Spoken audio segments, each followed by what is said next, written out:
Bienvenidos a Un Café con el Rector. Conversaciones abiertas, frontales y a profundidad con personajes del país y el mundo. Un espacio de diálogo sobre temas actuales, palpitantes y de interés colectivo. Con ustedes, el rector de la Universidad Andina Simón Bolívar, César Montaño Galarza, y sus invitados. Amigas y amigos, nuevamente estamos en este espacio que lo llamamos Un Café con el Rector, en donde tratamos de impulsar diálogos con personalidades muy importantes que visitan nuestra casa de estudios. En esta ocasión está con nosotros Michael Shifter, yo creo que el mayor experto en las relaciones interamericanas. Él es presidente de Diálogo Interamericano, precisamente viene siendo la máxima autoridad del diálogo, muy preocupada en analizar esto de las relaciones entre las Américas, el rol y nexos de Estados Unidos con países latinoamericanos, tratando de leer la evolución de las democracias, del camino político que sigue cada uno de los países de nuestra región. Así que le damos la bienvenida a Michael. Michael, por lo demás, es profesor honorario de nuestra casa de estudios y lleva ya 2 décadas al menos de colaboración fecunda con nuestra universidad a través del área de estudios sociales y globales. Así que bienvenido, Michael, qué bueno tenerte nuevamente entre nosotros y sobre todo haber ubicado un espacio para que podamos dialogar y conversar sobre temas de tu dominio y que nos interesa mucho tocar en este espacio. Muchas gracias, rector. Es un honor y un gran gusto estar con usted y estar en la universidad que tengo mucho afecto y mucho cariño. Como usted dice bien, llevo 20 años un poco dando conferencias. Estoy muy agradecido por siempre las invitaciones y obviamente siento muy orgulloso de ser un profesor honorario, y dialogar es lo que hago, dedico mi vida a dialogar, por eso se llama Diálogo Interamericano, así que encantado. Bienvenido siempre, Michael. Bueno, el primer tema que te quiero plantear tiene que ver precisamente con el diálogo. Tú eres un convencido de aquello, de que esta práctica, que significa respetar mucho a los otros, tratar de entender la posición y las justificaciones de los otros, puede llevar a construir acuerdos potentes, ¿no? ¿De qué manera, en tu experiencia larga ya de al menos 30 años de trabajo en esto de las relaciones interamericanas y el diálogo de por medio o como condición para caminar hacia unas mejores democracias y mejores relaciones, de qué manera el diálogo efectivamente ayuda? ¿Cuál es tu balance después de estos años de trabajo y de los años de trabajo a cargo de Diálogo Interamericano también, que entiendo ya estás dejando por ahora y vas a entregar la posta, supongo, a otra persona de altísimo nivel también como tú? Sí, muchas gracias. Yo siempre he creído y sigo creyendo en la importancia de renovación en liderazgo y ideas, y por eso estoy dejando la posta para otra persona que confío va a ser excelente como nuevo presidente o presidenta del diálogo.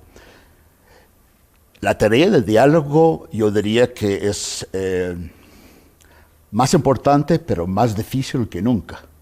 O sea, la tarea es convocar personas de distintos sectores, orientaciones políticas, todo tipo de diversidad, sentado para compartir posiciones, ideas, propuestas, identificar bien cuáles son las áreas de consenso y cuáles son las diferencias. Yo creo que es una metodología, un estilo que ayuda de un poco llegar a acuerdos sobre distintos temas y poder permitir progresar en esos temas. Hay muchas instituciones que convocan gente que piensa lo mismo. En inglés lo llamamos un echo chamber, es un lugar de ecos. Uno se escucha gente que refuerza sus propias ideas. Para mí, primero es aburrido esto, y segundo es inútil, porque reforzar sus propias ideas es mucho más interesante y más productivo es encontrar gente que piensa de manera muy distinta, porque para avanzar no se puede, tiene que trabajar con esa gente, son parte de la realidad.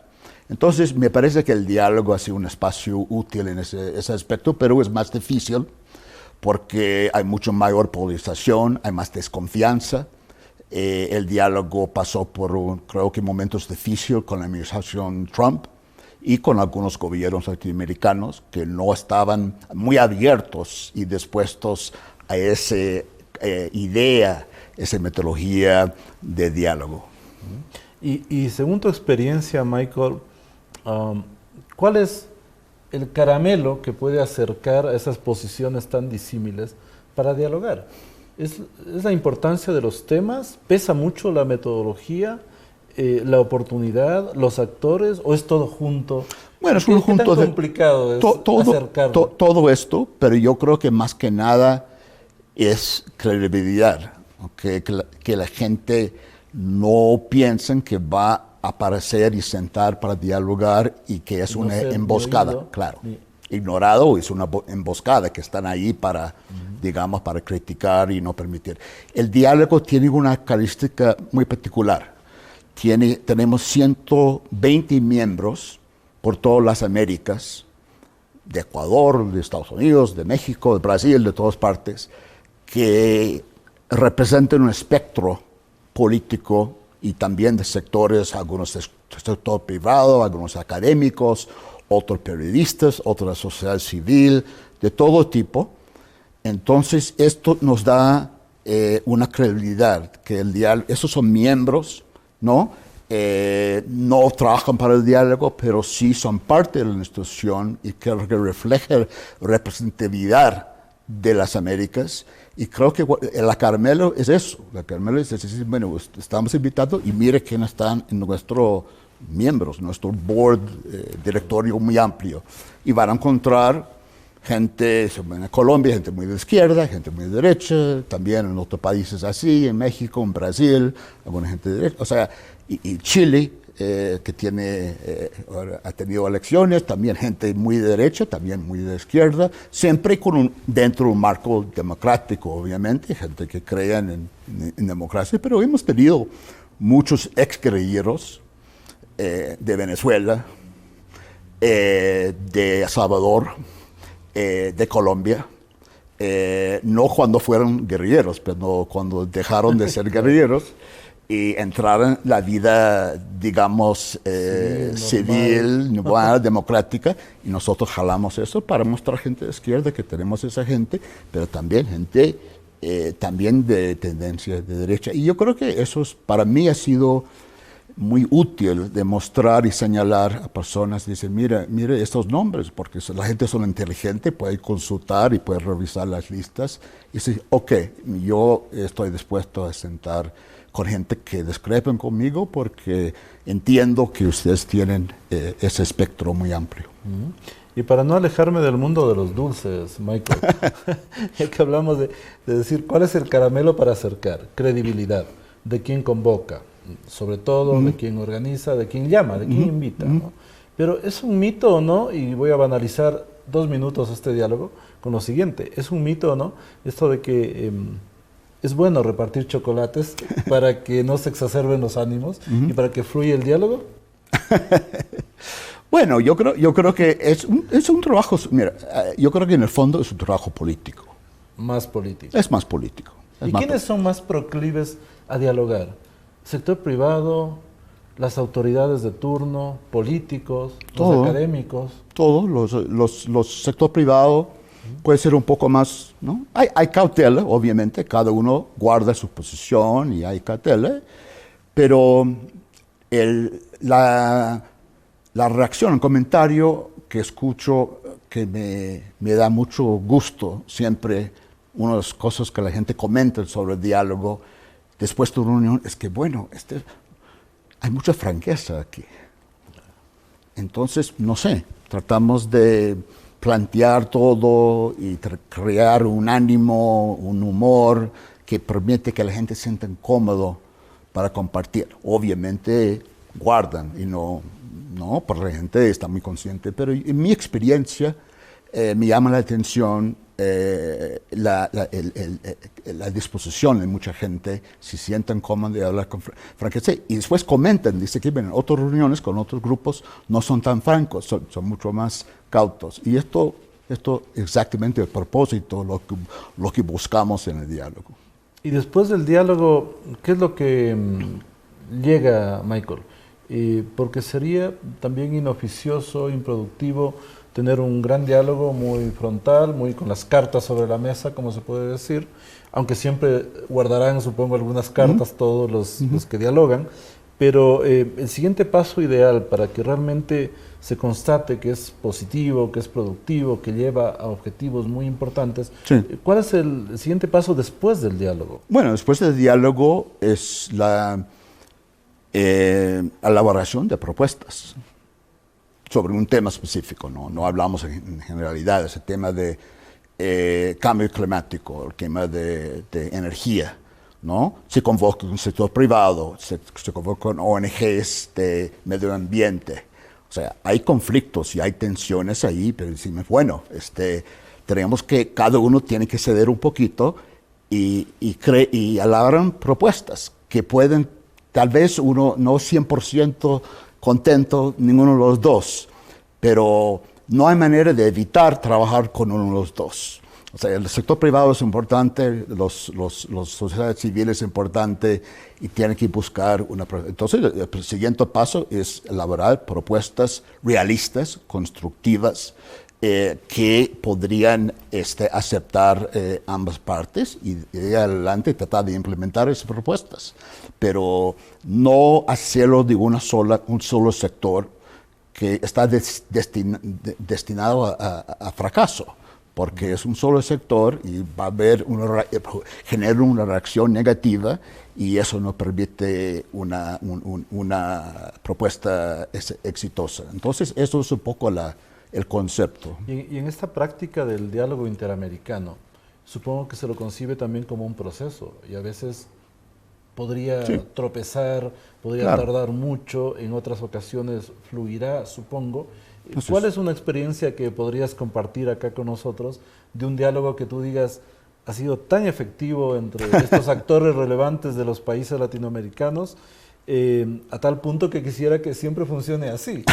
¿Y cuál a lo mejor te plantea un escenario donde tú digas casi que hemos perdido el tiempo, esto no llevó a ningún lado, de tu gran experiencia? Bueno, el caso, si me permite empezar con el segundo, yo creo que un tema que ha sido que hemos dedicado mucho tiempo, pero ha sido muy frustrante en cierta forma, es el tema de Cuba, ¿no? Hablando de los cubanos, con los cubanos americanos, que son una tendencia más de derecha, pero también hablando con los sectores más que simpatizan con el gobierno cubano, el régimen cubano, tratando de ver hasta qué punto se puede avanzar en eso, la política de Estados Unidos en este tema. Pero es muy difícil, porque domina la política doméstica, los sectores sobre todo concentrados en Florida, y es muy difícil. Y hemos encontrado que ambas partes son muy rígidos en su posición. Difícil llevarlo a un punto de encuentro, donde ganen todos, porque supongo que un poco también va la regla por ahí. Así es. ¿Y una experiencia que te ha dejado así muy contento? Bueno, el diálogo ha sido uno de los pioneros en trabajar sobre varios temas. Uno es todo tema indígena, todo el tema de afrodescendientes, todo el tema de papel de la mujer, liderazgo de la mujer. Esos tipos de derechos han encontrado alguna resistencia en algunas partes, pero creo que después de todo hay avances importantes en varios países. Siempre, como usted dijo muy bien, hay avances, ¿no? 2 pasos adelante, 1 paso no atrás. Hay retrocesos en todo acción política siempre hay. Pero yo creo que si uno mira en general, la tendencia en general con el tiempo, es que hay avances importantes. Y no fue un camino fácil.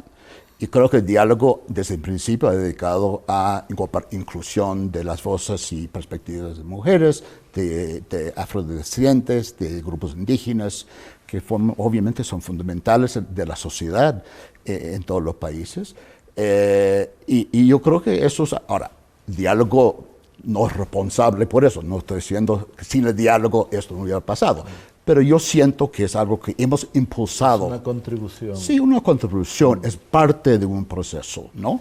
Y yo siento muy satisfecho que este trabajo ha tenido frutos. ¿Y qué tema es el que más te ha llegado a ti, que lo has sentido como que te atrae mucho más, con el que más te has identificado a lo largo Bueno, de tu experiencia? para mí siempre son los temas políticos, democráticos. En torno a la democracia. Sí, en torno a la democracia, sí. El caso donde estaba el gobierno autoritario de Fujimori, yo viví en Perú 4 años. ¿En la época en que fue presidente? Sí, bueno, los primeros años. Yo estuve allí de 87 a finales del primer gobierno de García, que fue un desastre, como sabemos, y estuve en Perú cuando fue elegido Fujimori. Ganó sobre Vargas Llosa en 90 y salí en 91, entonces estaba allí como un poco más de un año. Pero obviamente fue una situación muy polarizada, muy dividida con la oposición, y nosotros tuvimos varias reuniones en Perú con algunos sectores cercanos al gobierno de Fujimori y otros sectores muy en la oposición. Esos tipos de cosas me apasionan. Hoy día el tema venezolano me apasiona. Hemos en el pasado convocado gente cercana al chavismo con alguna gente de la oposición. Ha generado muchos problemas para mí personalmente y para el diálogo, porque hay sectores de oposición bastante radicales que dicen que no se puede sentar a la mesa, y me han atacado y me han dicho que estoy defendiendo a Maduro o Chávez o lo que sea, lo cual es absurdo, pero es parte del trabajo, pero me apasiona. Yo creo que si hay una salida en Venezuela de esta crisis sin precedentes, un hueco en América del Sur, tiene que haber un tipo de proceso de diálogo, que lo están dando ahora en la Ciudad de México, aunque está suspendido, pero ojalá que siga. Pero esos son los temas que más me apasiona, cuando hay polarización, de tratar de identificar por ambos lados gente más abierta, más dispuesta a dialogar y juntarlos y a ver si eso se puede definir un camino para superar esos problemas. Bueno, sabemos cuáles son los temas que más te convocan, que más te interesan. Ahora vamos a hilar más fino. ¿Son los temas esos mismos los que más te preocupan, o hay alguno que en particular, ya a nivel continental, te tiene más preocupado? ¿Hay algún tema que te quita el sueño como académico, como alguien tan conocedor de nuestra realidad y tan comprometido? Sí, me quita el sueño porque un tema que yo, al mismo tiempo que trabajaba en el diálogo, yo enseñaba en Georgetown, tengo un vínculo con Georgetown, y mi clase en Georgetown de maestría se llama Liderazgo Político en América Latina. Ese es el tema. Me preocupa mucho la falta de liderazgo en este momento en América Latina. Cuadros políticos bien formados, sí, visión clara. Sí, sí. Tomar un ejemplo, también un país como México, país grande, importante, de mucho peso, mucha influencia históricamente, con el presidente López Obrador, pero si uno me pregunta, ¿quién es la oposición en México hoy día? ¿Quiénes son los líderes de distintos puntos de vista? Yo he hecho esta pregunta a muchos mexicanos y no hay respuesta. Sí, no hay respuesta. Oposición, nuevos liderazgos renovados, cuadros. Eso es muy importante. El compromiso con el servicio público. Eso me preocupa. El talento en la región es realmente extraordinario. Yo conozco mucha gente joven que tiene mucha habilidad, pero se van por otros sectores, sector privado, sociedad civil, lo que sea, pero no están con el gobierno, le ven como muy mediocre, están en el gobierno o muy corrupto, lo que sea, y esto es muy grave. no tener cuadros realmente comprometidos con el servicio público, porque el Estado, el gobierno, juega un papel fundamental. Eso me preocupa, y me preocupa en mi propio país. No creo que es único en América Latina, pero... Yo tengo una impresión respecto a lo que nos compartes, Michael. ¿No será que en el sector privado los cuadros se renovaron de manera más rápida y mejor que la clase política en general?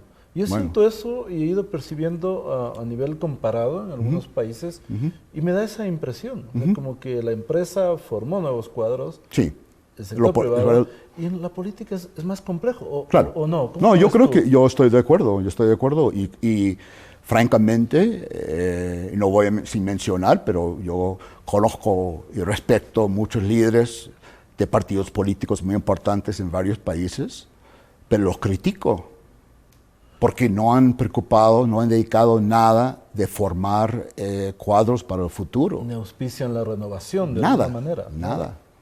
Ellos ocupan esos cargos y creo que no han permitido y no han, digamos, alentado y no han promovido la renovación de otros líderes. Y ahora está pasando la factura. Exactamente. El diálogo al día de hoy tiene que ser diferente luego de que los países tratan de ver la luz de nuevo, si es que había luz antes de la pandemia, o no, tiene que funcionar de otra manera, tiene que poner otras prioridades sobre la mesa, tiene que convocar de otra manera a los mismos actores o de la misma manera como antes de la pandemia. En ese sentido, ¿cómo miras tú el rol de diálogo interamericano y de este trabajo tan importante que hacen para construir más y mejor democracia? ¿Va a dar un giro ese diálogo de alguna manera o seguimos haciendo exactamente lo mismo como antes de la pandemia? Bueno, yo creo que el problema estaba antes de la pandemia. La pandemia no creó nuevas condiciones. Lo que hizo fue aceleró o se puso más visible. Más visible, exactamente. Y aceleró tendencias que ya venía caminando. Entonces, yo creo que hay más urgencia después de la pandemia, en el contexto de la pandemia, de justamente convocar actores distintos. Creo que actores que no necesariamente son relevantes hoy, pero que van a ser relevantes en 5 años o 10 años. O sea, tener un buen análisis de quiénes y de qué sector, digamos, van a jugar un papel importante en su sociedad, relevancia, en el sector privado, sector público, sociedad civil, lo que sea. Creo que el diálogo necesita hacer ese tipo de ejercicio, porque las cosas están cambiando tan rápido, y creo que convocar los mismos de siempre no tiene, creo que falta, digamos, eficacia, falta relevancia para muchas sociedades, porque ya no son, o sea, los que eran relevantes hace poco ya no son, porque la tecnología y cambios generacionales y todo eso, el diálogo, creo que estamos haciendo algo de esto, pero para mí no es suficiente, y creo que para el futuro, en los próximos años, creo que el diálogo tiene que trabajar más de esa manera.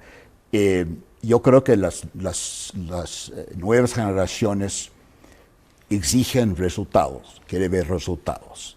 No es que no tiene esta cosa más abstracta de mi generación, de que tenemos que tener instituciones sólidas y coherentes y fuertes. No creo. Es más inmediatista. Es más inmediatista. Los ciudadanos, sí, ¿no? sí. Entonces el diálogo tiene que encontrar la manera de cambiar para llegar mejor y enganchar como ese grupo. Yo creo que en general la idea de convocar gente diversa y ponerlo ahí para hablar sobre temas concretos sigue siendo válido y importante, pero yo creo que hay que buscar otra manera de llegar a esa gente y reconocer que el mensaje de hace 20 años ya no funciona, y yo creo que hay que ver una reorientación del trabajo del diálogo. Y más invitados a la mesa. Claro. No, invitados a la mesa, claro. Y más invitados a la mesa. Exacto. Concuerdo la experiencia es con importante, tu pero también, sí. Concuerdo con tu visión.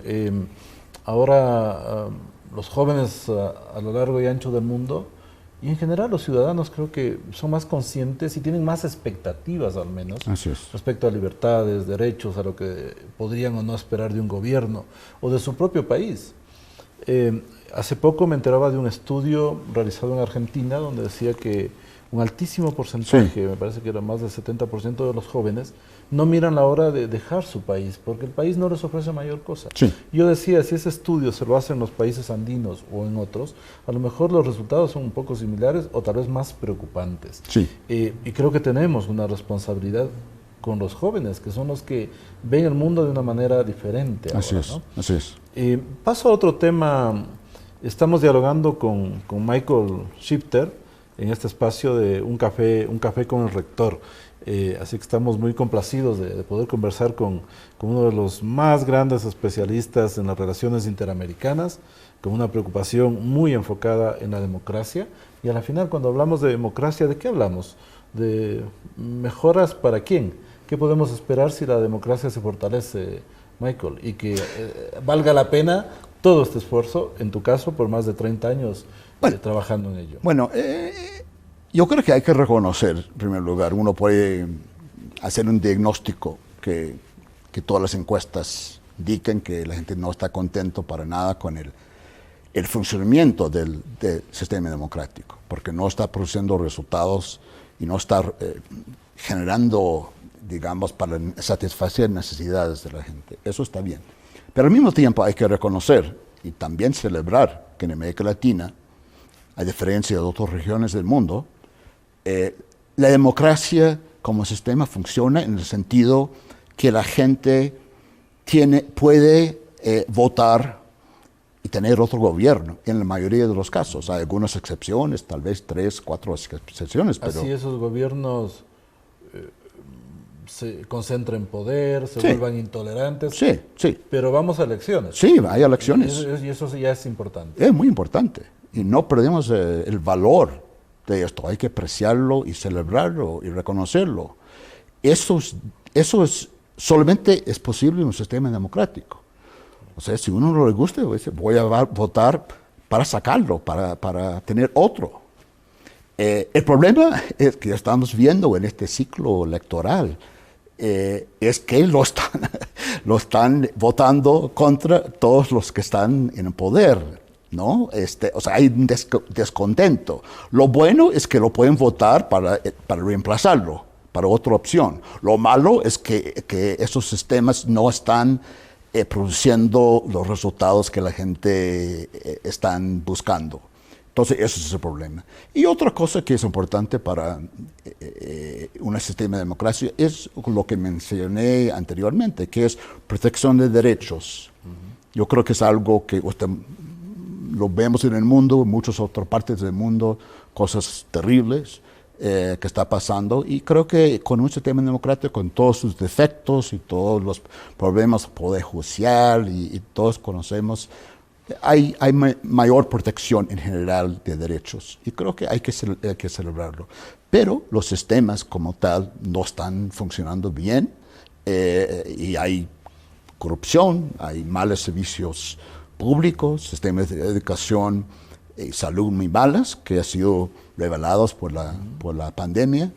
Entonces yo creo que hay que funcionar mejor, hay que mejorar la capacidad del Estado, de gobiernos, de funcionar y producir resultados. Es posible, o sea, recordemos un tiempo cuando en el campo económico hubo altísimas tasas de inflación en muchos países, y bueno, entonces cambiaron los ministerios de Finanzas y Economía, y ahora América Latina, a pesar de algunas presiones inflacionarias, hoy en general ha mantenido inflación baja. Entonces, es posible cambiar.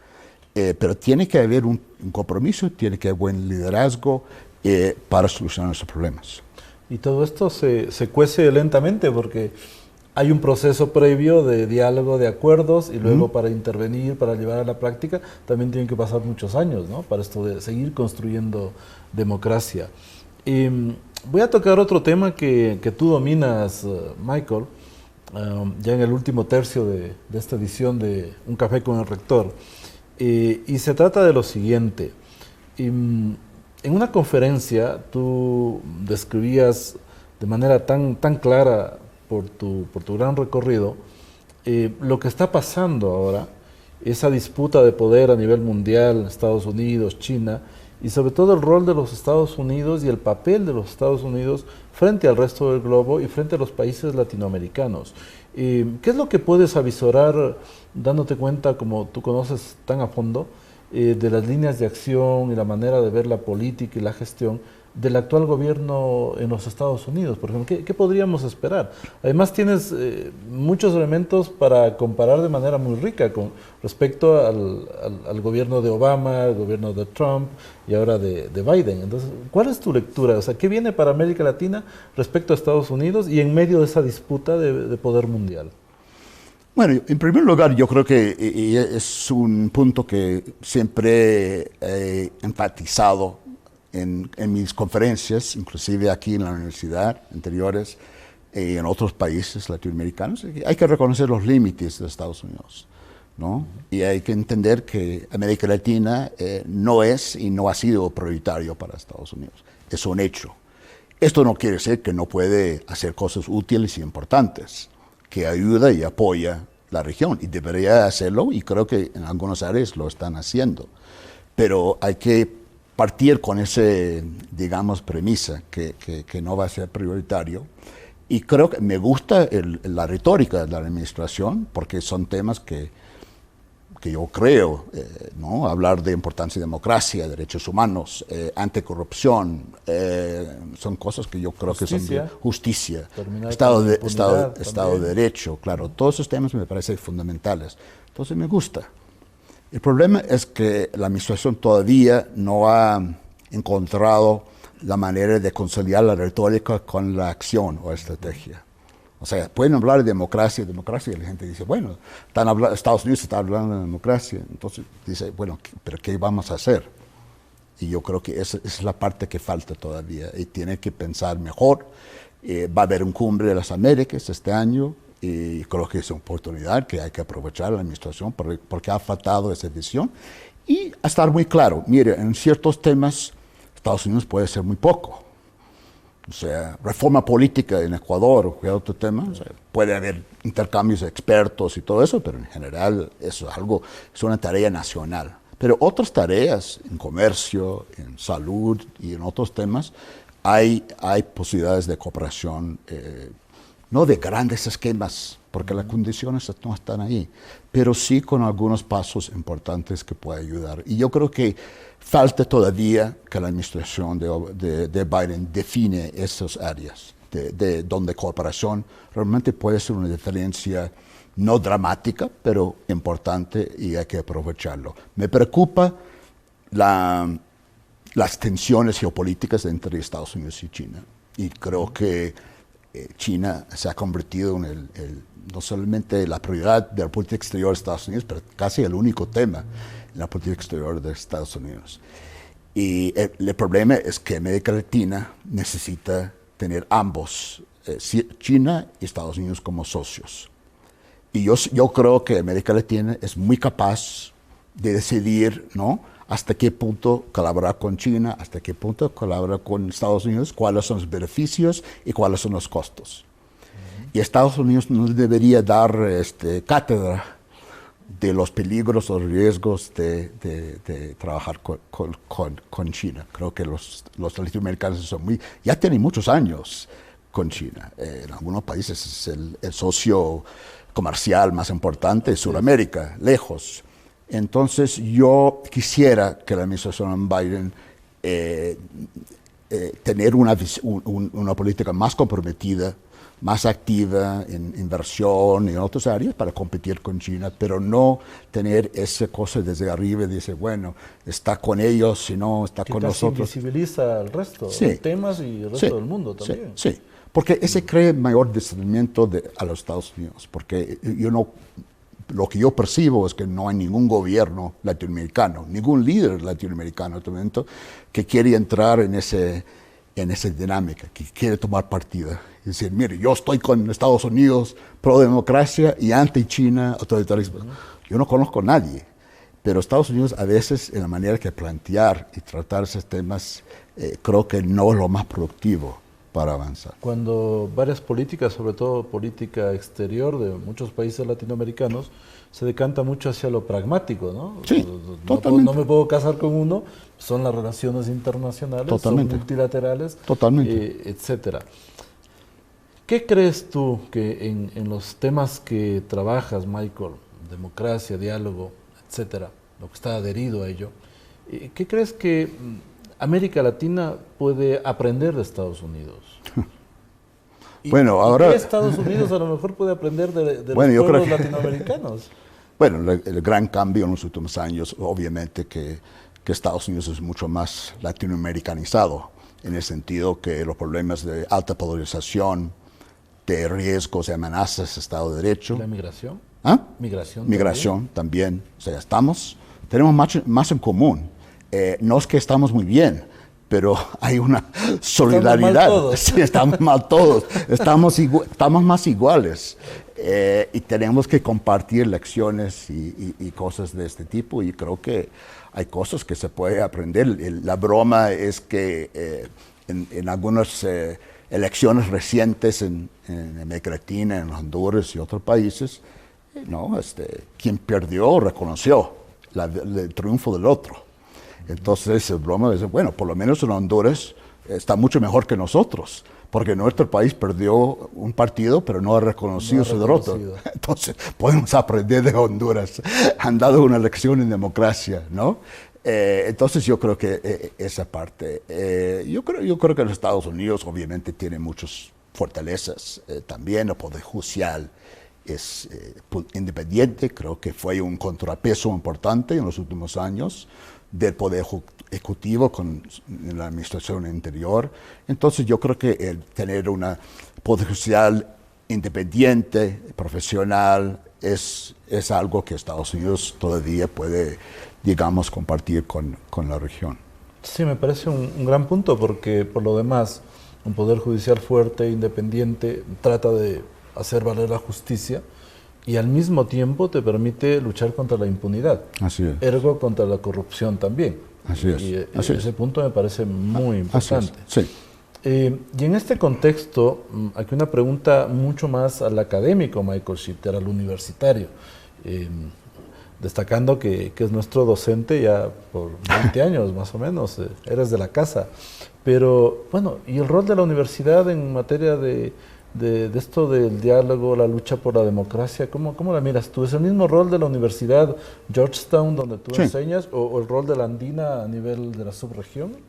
Bueno, me parece que tiene un rol fundamental para jugar. Obviamente, los que están en gestión pública todos los días no tienen el conocimiento ni el tiempo para dedicar a tener ideas nuevas, prácticas interesantes, otros países, y esto es el lujo de un académico, un universitario, para hacer investigación. La experiencia comparada. Y compartir los que toman decisiones, para que toman mejores decisiones.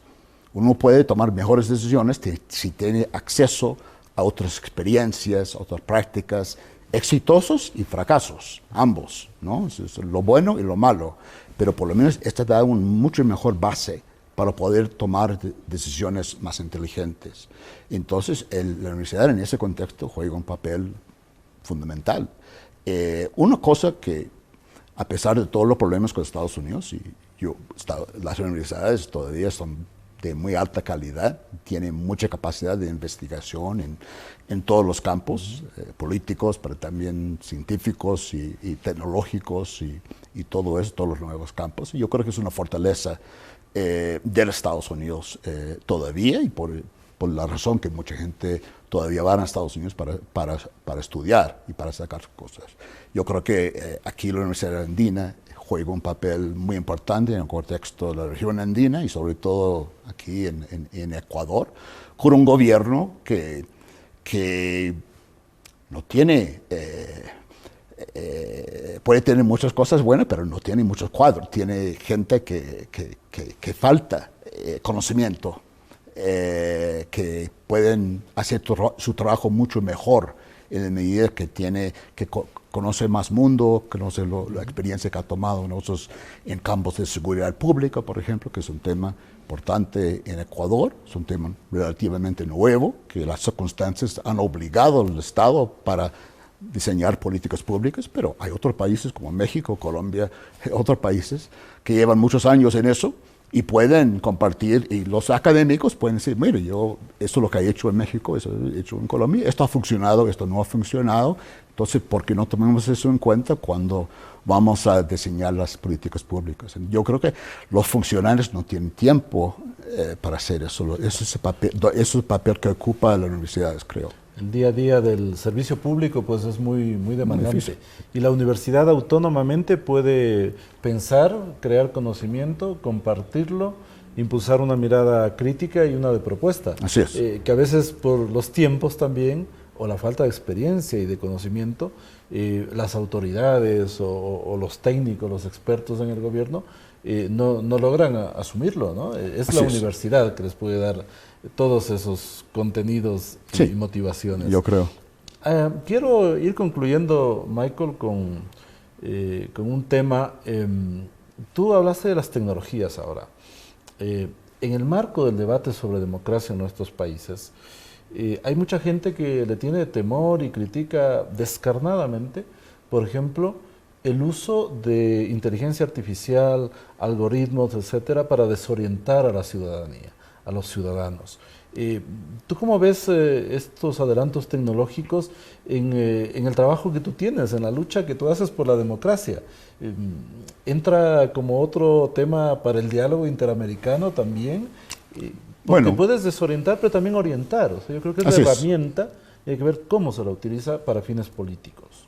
Bueno, estamos ya trabajando sobre esos temas de moderar contenido, por ejemplo, en el tema que estamos trabajando en nuestro área de democracia, Estado de Derecho, el diálogo, porque es un tema fundamental. Para opinión pública también. Para opinión pública, y creo que interesante, hace algunos años todo el mundo estaba muy entusiasmado con la llegada de esas tecnologías que puede ser una cosa muy positiva para una democracia. Ahora hay un juicio un poco más, digamos, sí, negativa, pero un poco más preocupado de su efecto.